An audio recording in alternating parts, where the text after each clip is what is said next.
Okay, welcome to the date, month, season, and planning.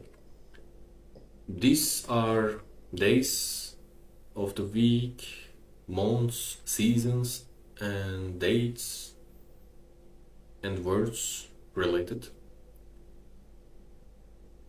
There is no trick, you just practice. I will tell them once and you can repeat after me. Repeat after me. Dün, yesterday. Bugün, yarın, sabah, gün doğumu, kahvaltı, öğleden sonra, öğle yemeği, akşam, gün batımı, akşam yemeği, gece, gece yarısı, uyku.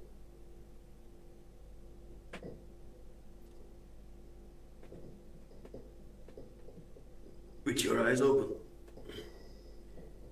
Pazartesi, salı, çarşamba, perşembe, cuma, cumartesi, pazar.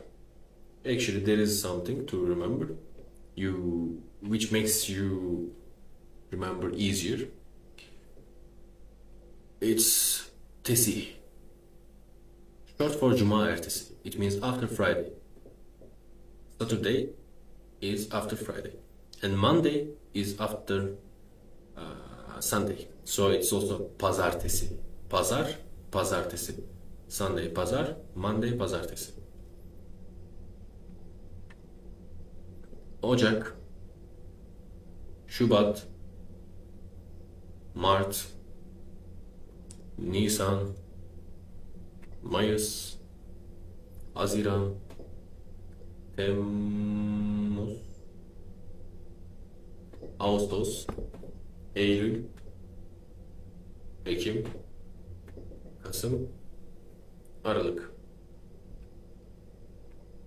Seasons, mevsimler. İlkbahar, yaz, sonbahar, kış. Both autumn and spring is called bahar. İlk is first, son is last. İlk bahar, son bahar. First bahar, last bahar. Dates start with the day, then month, then year. It goes like that. Day, month, year. 5 Nisan 2023 means 5th of April 2023. 10 Haziran 10th of June 1 Temmuz 1st of July 18 Aralık 18th December.